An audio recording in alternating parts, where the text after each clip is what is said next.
Јагуарот, еленот и мајмунот. Еднаш јагуарот го повика еленот да одат на гости кај некој пријател и да се засладат малку со млеко. Еленот се согласи. Така тие тргнаа и одеднаш дојдоа до една рекичка.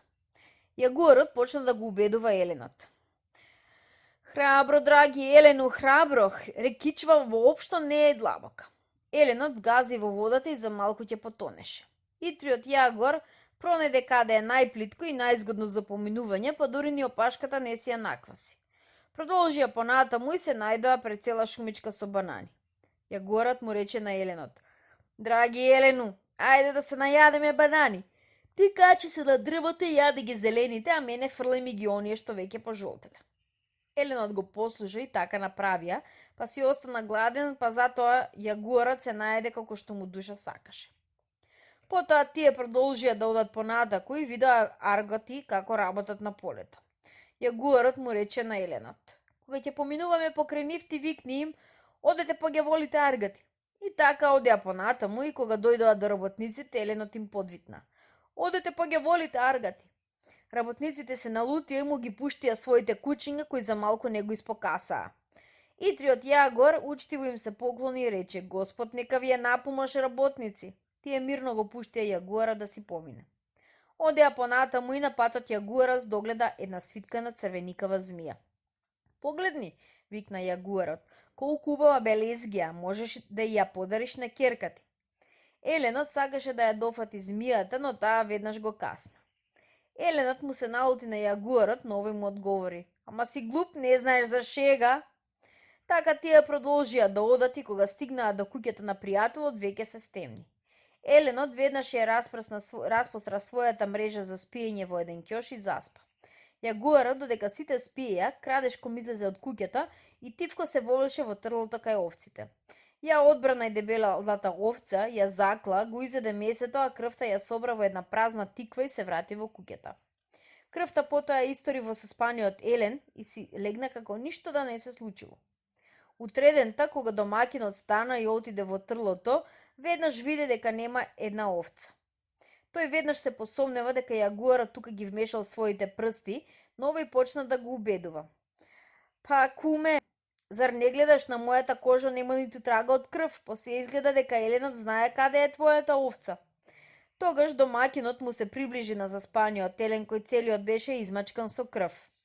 А така значи, ти си тој разбойник, викна домакинот, изеде еден стап, па со сета сила почна да го удира Еленот. Јагуарот си се напи млеко и задоволен си отиде дома. Помина некое време и јагуарот го повика мајмунот за да одат на гости кај истиот пријател и да се засладат малку со млеко. Кога дојдоа до реката, јагуарот рече: Драги пријателу, рекичкава не е длабока, ајде ти оди напред, а јас ќе одам веднаш по тебе. Мајмунот одговори: Не, мене не можеш да ме излажеш. Јас не сум ти како овој глуп Елен. Оди прво ти, ако не сакаш јас веднаш ќе се вратам назад. Јагуарот немаше што да прави, па тргна напред. Кога стигна до шумичката со бананите, јагуарот повторно се јави. Драги пријателе, ајде да се најадеме банани. Ти јади ги зелените, а мене фрлај ми ги жолтите. Ајде, рече мајмунот, па се качи на дрвото и почна тој да си ги јаде зрелите банани, а на јагуарот му ги фрла зелените. Јагуарот се налути и почна да вика: Чекај само да те фатам, ќе ти ги извадам очите. Мајмунот му одговори: Не почнувај кавга сега, оти веднаш ќе се вратам назад.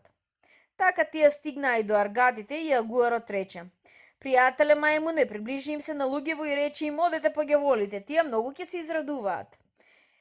Но итриот мајмун рече: Бог да ви помогне, луѓе. И тие го пуштија, јагуарот се повлече покрај него. Малку понатаму на патот јагуарот ја забележа црвеникавата свиткана змија. Тој му рече на мајмунот: Погледни колку убав гердан за ќерка ти. Земи го. Мудриот мајмун, не погледнувајќи ја змијата, рече: Што не го земеш ти? Најпосле стигнаа до куќата на пријателот, каде што останаа на спиење, бидејќи веќе беше многу доцна. Мајмунот ја распра својата мрежа за спиење, ја постави многу високо и веднаш си легна преправајќи се дека спие. Јагуарот почека да заспиат сите во куќата, потоа тивко одејќи на прсти се вовлече во трлото. Го одбрана и убавото јагне, го изеде, а крвта му ја собра во празната тиква за да ја истори на мајмунот. Мајмунот сето тоа го види и кога јагуарот му се приближи, тој силно ја клоцна тиквата и целата крв се истори на јагуарот. Уште рано изутрина домаќинот отиде во трлото и виде дека му нема едно јагне. Се врати во куќата и што да види, мајмунот веќе станал, а јагуарот кој се преправаше дека спие беше целиот изволкан со крв. О, сатано, ти значи крадеш, викна тој и со еден куршум губи јагуарот. Мајмунот се напи млеко, задоволен си отиде дома.